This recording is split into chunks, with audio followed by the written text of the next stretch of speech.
Israel എന്തുകൊണ്ട് യമനെ ആക്രമിക്കുന്നില്ല എന്ന വിഷയമാണ് ഇന്നത്തെ വീഡിയോയിൽ നമ്മൾ ചർച്ച ചെയ്യുന്നത്. പല ഘട്ടങ്ങളിലും പല ചാനലുകളും രാഷ്ട്രീയ നിരീക്ഷകരും അഭിപ്രായപ്പെട്ട ഒരു കാര്യമാണ് യമൻ ആക്രമിച്ചു കൊണ്ടേയിരിക്കുന്നു ഇസ്രായേലിനെ. വലിയ നാശങ്ങളും നഷ്ടങ്ങളും ഉണ്ടാകുന്നു, തീപിടുത്തങ്ങൾ ഉണ്ടാകുന്നു.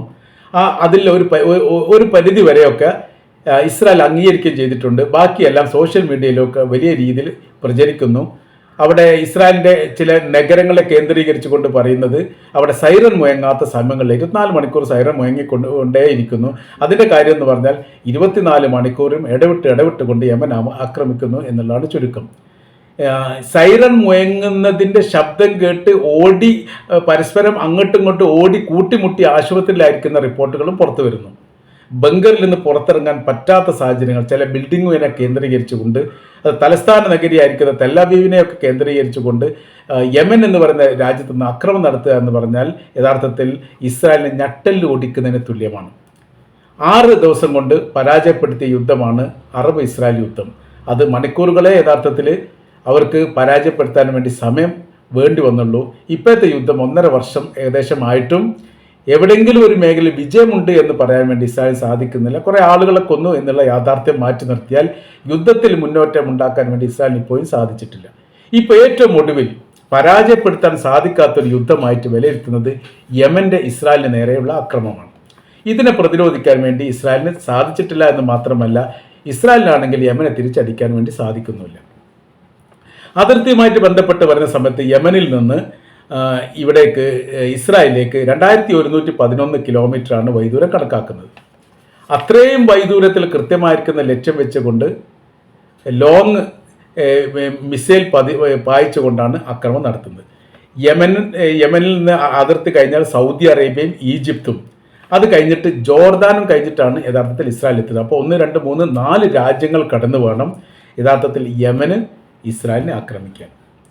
എന്നിട്ടും എന്ത് ചെയ്യുന്നുണ്ട്? ഇസ്രായേൽ അത് നിരന്തരം ആക്രമിച്ചു കൊണ്ടേയിരിക്കുന്നു. ഇസ്രായേലിന് നേരെ ഒരു ആക്രമണം നടന്നിട്ട് തിരിച്ചടി നൽകാത്ത ഒരു രാജ്യത്തിൻ്റെ പേരും യമൻ തന്നെയാണ്. ഇപ്പോൾ അതിർത്തിയുമായിട്ട് പങ്കിടുന്ന രാജ്യങ്ങളെക്കുറിച്ച് നമുക്ക് നോക്കാൻ വേണ്ടി കയറ്റി പറ്റും. അങ്ങനെ ആ സമയത്ത് ഇപ്പോൾ സിറിയ, ലെബനാൻ, ഫലസ്തീൻ, ഈജിപ്ത്, ഈ മേഖലയിൽ നിന്നൊക്കെ ആക്രമണം ഉണ്ടാകുന്ന സമയത്ത് ഈജിപ്ത് സാധാരണഗതിയിൽ 1967 അറബ് ഇസ്രായേൽ യുദ്ധത്തിന് ശേഷം പ്രത്യേകമായിരിക്കുന്ന ഒരു ആക്രമണം ഉണ്ടായില്ല, ഒറ്റപ്പെട്ടത് മാത്രമേ ഉണ്ടായിട്ടുള്ളൂ അതിർത്തിയെ കേന്ദ്രീകരിച്ചുകൊണ്ട്. സിറിയയിൽ നിന്നും ലെബനാനിൽ നിന്നും പലസ്തീൻ നിരന്തരം ഉണ്ടായിക്കൊണ്ടേയിരിക്കുന്നു. ഇത് അതിർത്തി കേന്ദ്രീകരിച്ചുകൊണ്ടുള്ള അതിർത്തിയുമായിട്ട് പങ്കിടുന്ന രാജ്യമാണ്. ഇവിടേക്ക് നിരന്തരം ഇസ്രായേൽ ആക്രമിച്ചുകൊണ്ടേയിരിക്കുന്നു. സിറിയ ആക്രമിച്ചിട്ടുണ്ട്, ലെബനാൻ ആക്രമിച്ചിട്ടുണ്ട്, പലസ്തീനിൽ ആക്രമണം തുടർന്നുകൊണ്ടേയിരിക്കുന്നു. ഈജിപ്തിന് ഒരു മുന്നറിയിപ്പ് ഒരു വാണിംഗ് നൽകുന്ന തരത്തിലുള്ള ഒരു ഇടപെടൽ ഇസ്രായേൽ നടത്തുകയും ചെയ്തിട്ടുണ്ട്. അങ്ങനെ അതിർത്തി മേഖലയെ വളരെ കൃത്യമായ രീതിയിൽ നിയന്ത്രിക്കുകയും കേന്ദ്രീകരിക്കുകയും ചെയ്തിട്ടുണ്ട്.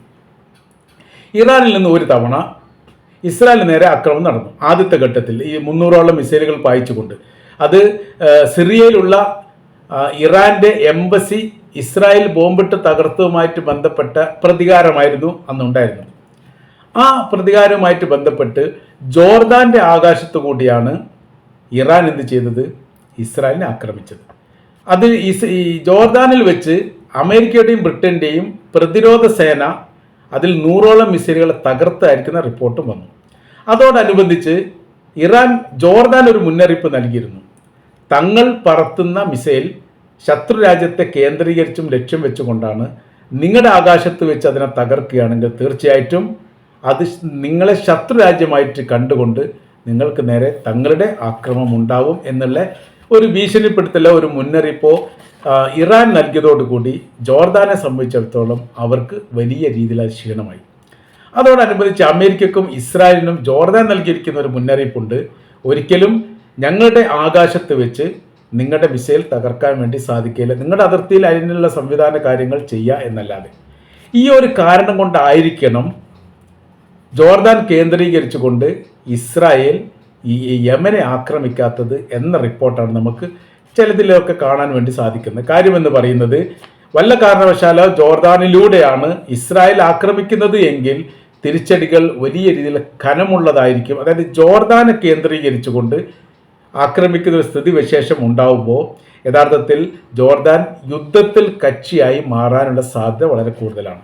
അങ്ങനെ ആ സമയത്ത് ഈ മേഖലയിൽ യുദ്ധവുമായി ബന്ധപ്പെട്ട് വലിയ ദുരിതങ്ങളും പ്രയാസങ്ങളും അനുഭവിക്കുന്ന രാജ്യത്തിൻ്റെ പേരിൽ ജോർദാൻ്റെ പേരും എഴുതി ചേർക്കാനുള്ള സാധ്യത കണക്കിലാക്കിയിട്ടാണ് അവരിതിനെ അനുവദിക്കാത്തത് എന്ന തരത്തിലാണ്. ഇനി ചെങ്കടലുമായി ബന്ധപ്പെട്ട മേഖലയുടെ ആക്രമിക്കുകയാണെങ്കിൽ ഈ ചെങ്കടലിൻ്റെ കേന്ദ്രീകരിച്ചുകൊണ്ട് യമൻ്റെ സൈനികർ നിലയുറപ്പിച്ചതിൻ്റെ അടിസ്ഥാനത്തിൽ ആ മേഖല കേന്ദ്രീകരിച്ചുകൊണ്ടും അവർക്ക് ചെയ്യാൻ വേണ്ടി സാധിക്കുന്നില്ല.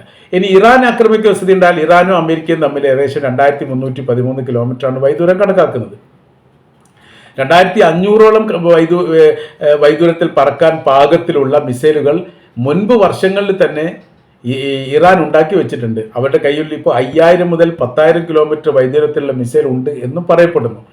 അപ്പോൾ അവരെ കേന്ദ്രീകരിച്ച് നോക്കുന്ന സമയത്ത് മിസൈൽ നിർമ്മിതമായിരിക്കുന്ന കാര്യത്തിൽ ഇറാൻ എന്ന് പറയുന്ന രാജ്യം ഇപ്പോൾ ലോകത്ത് വേൾഡിൽ 1ാം സ്ഥാനത്തേക്ക് എത്തിക്കൊണ്ടിരിക്കുകയാണ്. അവരുടെ കയ്യിൽ 100 കിലോമീറ്റർ മുതൽ ഏകദേശം 10,000 കിലോമീറ്ററോളം വൈദൂരമുള്ള മിസൈൽ ഉണ്ട് എന്ന് പറയുന്നു.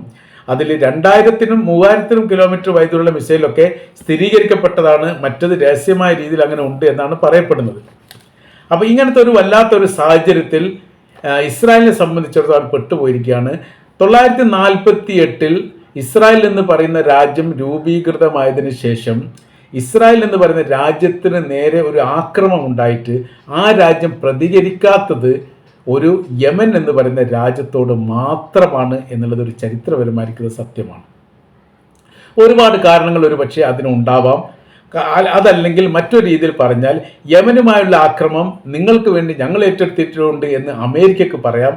അങ്ങനെയാണെങ്കിൽ പോലും യഥാർത്ഥത്തിൽ ഇസ്രായേലിനെ സംബന്ധിച്ചിടത്തോളം അവർ യമൻ എന്ന് പറയുന്ന രാജ്യത്തെ ഭയപ്പെടേണ്ട കാര്യമൊന്നുമില്ല, പക്ഷേ മറ്റെന്തോ കാര്യങ്ങളുണ്ട് എന്നാണ് പറയപ്പെടുന്നത്. ഏതായിരുന്നാലും ഈ മേഖല കേന്ദ്രീകരിച്ചുകൊണ്ട് ഇസ്രായേലിനെ സംബന്ധിച്ചിടത്തോളം അവർക്ക് അതിജീവനം പ്രയാസമാണ് എന്ന കാര്യത്തിൽ യാതൊരു സംശയവുമില്ല. അപ്പോൾ സിറിയയിൽ ഇപ്പോൾ നിരന്തരം ആക്രമിച്ചുകൊണ്ടേയിരിക്കുന്നു. അതിന് പറയുന്നത് സിറിയയിൽ ഒരു പ്രത്യേകപരമായിരിക്കുന്ന വിമതപക്ഷം ഇസ്രായേലിനെതിരെ സംഘടിച്ചുകൊണ്ടിരിക്കുന്നു എന്നുള്ളതാണ്. ലെബനാനുമായിട്ട് ബന്ധപ്പെട്ട് പറയുന്നത് ലെബനാനിൽ 4 മാസത്തെ കരാറാണ്, വെടിനിർത്തൽ കരാറാണ് ഈ കഴിഞ്ഞ 2 ആഴ്ച മുൻപ് അവരുണ്ടാക്കുന്നത്. ഇത് 4 മാസം വരെ വെടിനിർത്തൽ കരാറുമായി ബന്ധപ്പെട്ട കാര്യത്തിൽ യാതൊരു കാരണവശാലും ലെബനാന്റെ അതിർത്തി കേന്ദ്രീകരിച്ചുകൊണ്ടോ രാജ്യം കേന്ദ്രീകരിച്ചുകൊണ്ടോ തങ്ങളുടെ ഭാഗത്തുനിന്ന് യാതൊരു അക്രമം ഉണ്ടാവില്ല എന്നുള്ളത് കരാർ വ്യവസ്ഥയിൽ പറഞ്ഞതാണ്. ഈ കരാർ വ്യവസ്ഥ ഇസ്രായേൽ ലംഘിച്ചുകൊണ്ട് 1 മാസം കഴിയുമ്പോൾ തന്നെ ലെബനാനിൽ കയറി ആക്രമണം തുടങ്ങി. അത് ഹിസ്ബുള്ള ഗ്രൂപ്പിൻ്റെ മേഖല കേന്ദ്രീകരിച്ചുകൊണ്ടാണ് ആക്രമണം നടത്തുന്നത് എന്ന് പറയുന്നുണ്ടെങ്കിലും അവിടെ മരിക്കുന്നത് മുഴുവനും സാധാരണക്കാരാണ് എന്ന് ഏറ്റവും ഒടുവിൽ സ്ഥിരീകരിക്കപ്പെട്ടതാണ്.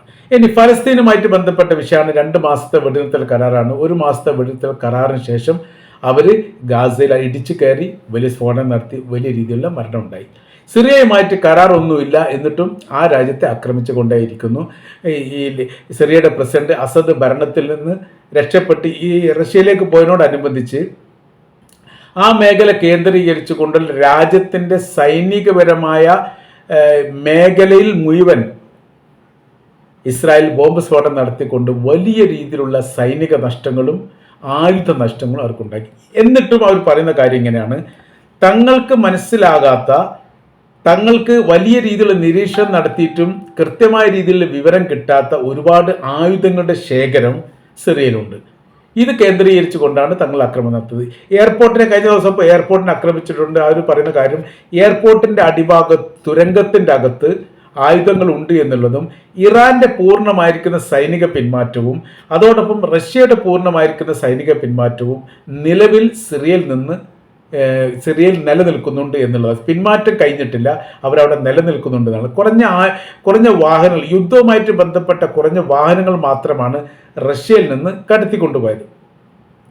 അവിടെ സൈന്യത്തിനോ അല്ലെങ്കിൽ മറ്റ് ആയുധങ്ങൾക്കോ യാതൊരു കേടുപാടും സംഭവിക്കാത്ത വിധം അവിടെ ഉണ്ട് എന്നുള്ളത് തങ്ങൾക്ക് വലിയ രീതിയിലുള്ള പ്രയാസമുണ്ടാക്കുന്ന കാര്യമാണ്.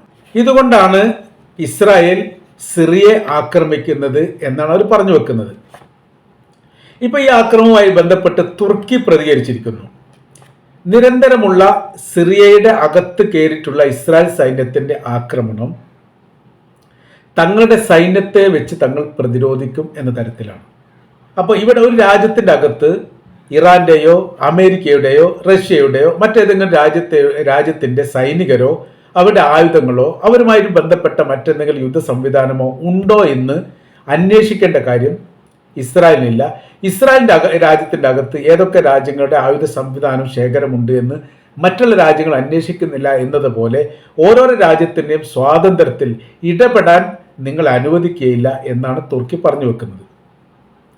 തുർക്കിയോട് ചേർന്നുകൊണ്ടാണ് സിറിയയുടെ ഭരണത്തെ അട്ടിമറിച്ചത് എന്നൊരു അഭിപ്രായം ഇതിന് മുൻപ് തന്നെ പുറത്തു വന്നത്. അറേബ്യൻ രാജ്യങ്ങളിലെ ചില മീഡിയകളാണ് ഈ വിഷയവുമായിട്ട് ബന്ധപ്പെട്ട് പറഞ്ഞത്.